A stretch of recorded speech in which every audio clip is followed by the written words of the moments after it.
So today we're going to be looking at a game I played yesterday. It was quite a crazy game. It went from white winning, the black winning, the white winning, it just was a bunch of game changer moves.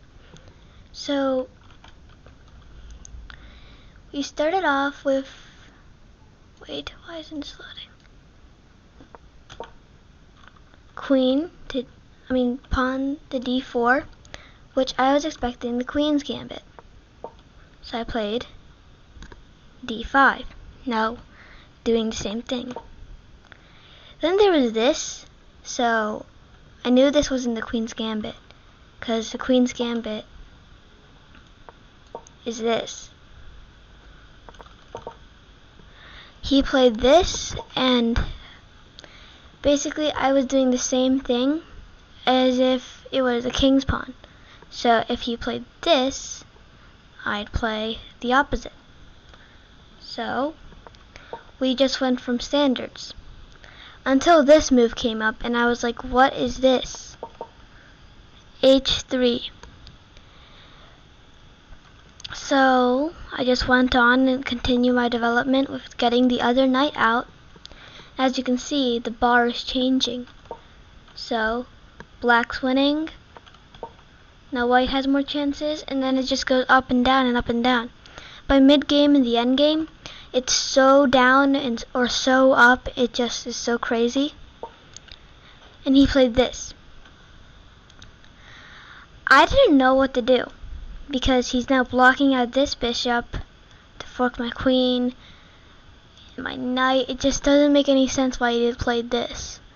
To get his other bishop out, sure. Make a tiny pawn chain, sure, but you should at least get the bishop out first and then play this here. So I just continue my development, making the bull. Like I've told you before, I like the bull. It's pretty good opening to me. He started to continue his pawn chain. I was afraid of this pawn chain, that it would get way too powerful way too soon. But I just continued my development. We went on and on. Now my bull is complete. All I have to do is castle. So he played this. I don't know why he played this. Maybe to get symmetry on his many pawn chains. However, by this time, black is winning, and I'm black in this position. So he shouldn't be making so many pawn chains. I castled, finishing development, and then he made a pawn chain.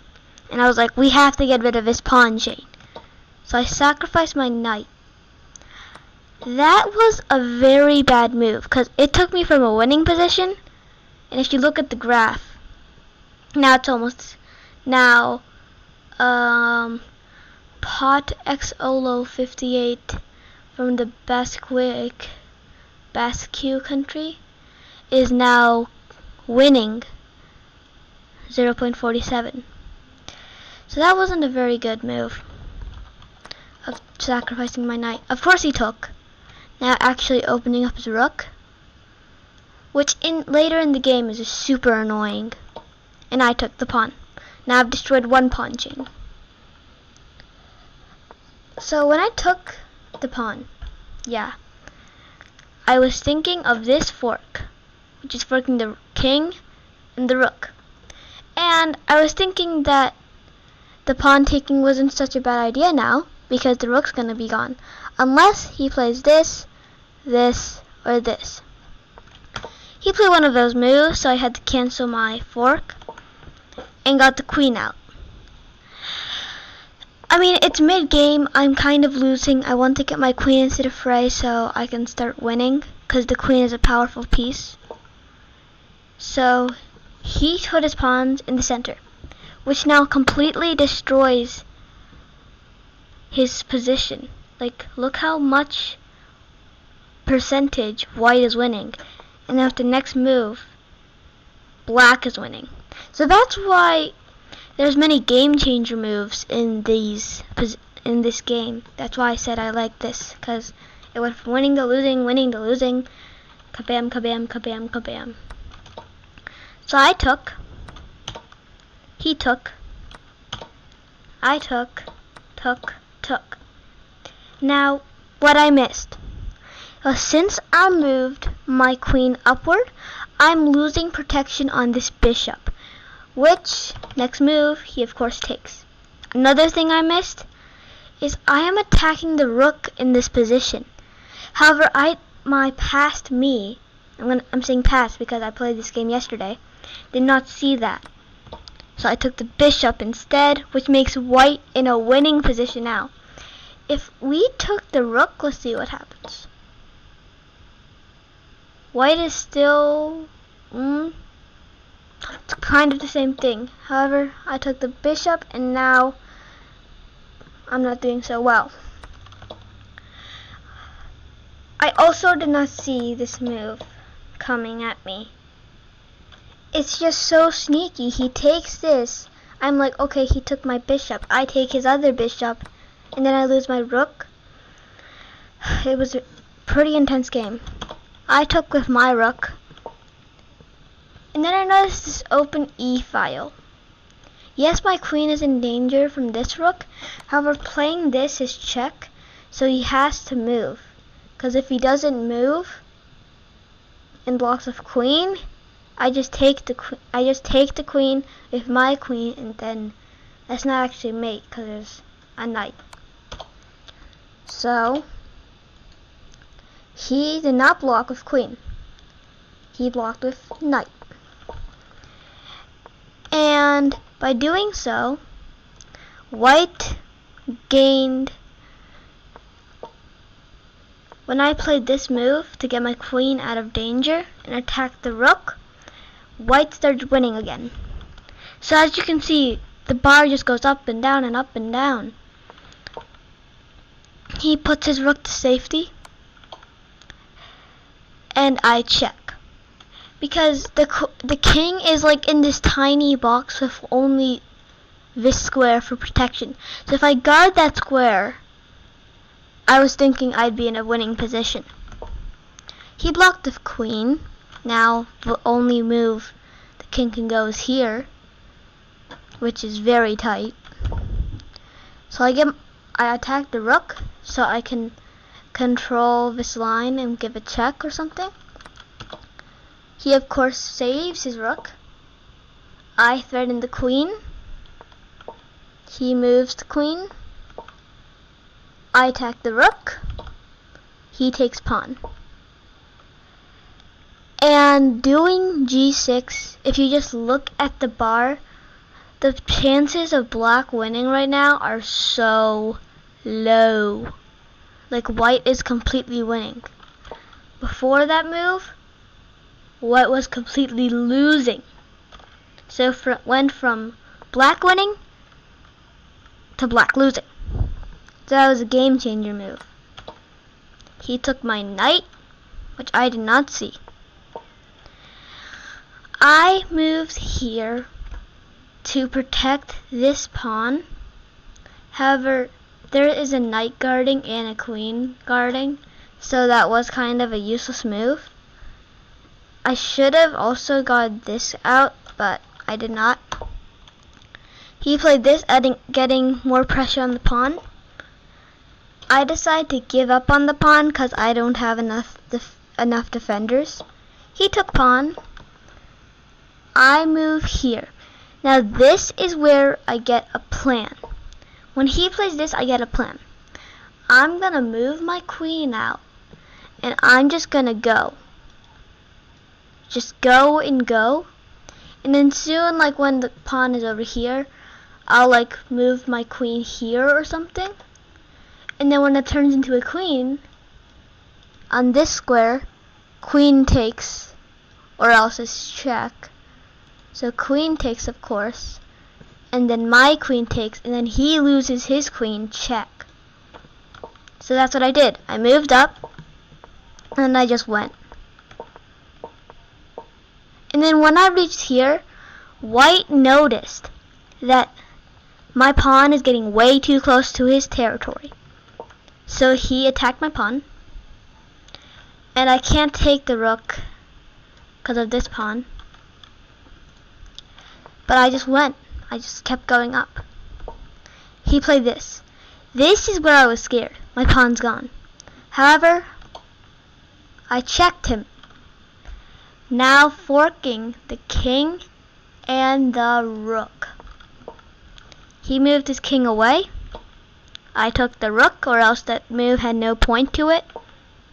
And as you can see, this pawn is about to turn into a queen. Queen's gonna have to take, or else she loses his queen. And then this is check with my old queen. And then I also have a rook in waiting, so I could ladder mate. So I turned it into a queen. Takes queen, of course. Now the chances of white winning, you can barely even see it. There's like the tiniest smudge. Now taking the queen was a bad move. Wait, what? It actually got white some winning positions? That doesn't make sense. However, when I took, I am forking the king and the knight. However, I did not see that when I was playing this game. It was kind of low on time with 6 minutes, and then my opponent with 4. So I wasn't like thinking in a way. So he moved his king out. I attacked the knight. Even though I could have captured the knight already, I did not see that. I just wanted to capture this knight. Of course, he moves the knight away. Now attacking my queen. So I fork the pawn and the knight. However, I soon notice that this is not a fork because the rook's protecting this pawn. Now it's just threatening the knight that is already safe. So he didn't have to do anything. He didn't even have to save his knight. However, he moves it here and I just took. Like, you could have just stayed there, Mr. Knight. However, you decided to move and I take. He took my pawn, and this is when I get scared. One of my defender pawns on my king side is gone and being captured. So I take that pawn. And why did I move the F file?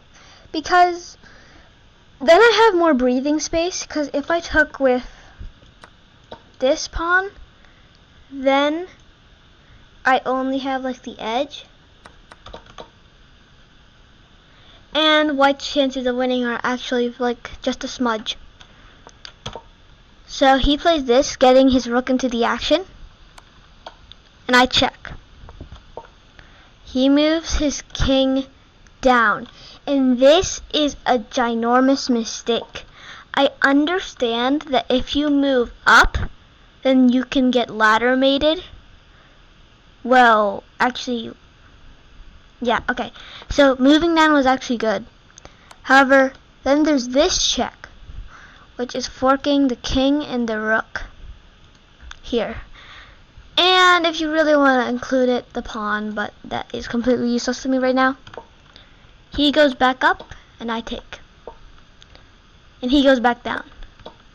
So one thing I could have done actually is I could have taken the pawn, and then if he moved down again, then there's this. But that would probably not happen. So I took the rook, and he moves down. This move has a reason. Because if I ladder mate him, he could just go safely here or here. In this square especially, because it's guarded by these two pawns, which will make it harder to mate. So I play this, actually defending f4 and h4, so the king can't move there. So once I do that, he wants to move his king, because if he just moves the pawns, then there's like no point. Getting the king to safety is a crucial part right now. However, there's no real safe spot for the king at this point of time. So I play this, getting ready to ladder mate him so he can't come down. And then Mr. Pot X Low 58 resigned. However, if the game kept going, I'm expecting he would go here, trying to like threaten. However, I'd go here. He'd probably play this. Now attacking my rook. However, it's protected by the queen. The queen. However, to get my queen up here, I have to take this pawn. So I would take. Now the king is forced to move, or he could do this, which is a completely useless move, because I'll just take. So maybe he'd put his king, because the only spot he could, here, and then that's mate, because the king cannot move down and cannot stay because it's check. And since it's a queen, it also guards out these squares, which are the only squares the king can move to. If you don't understand what I did with the ladder mate, I am going to make a video very soon on how to ladder mate. It might actually take a while to get a position like that, but I will try. Probably the next video will be about ladder mates, but for now, see you later, and subscribe. Leave a like and subscribe.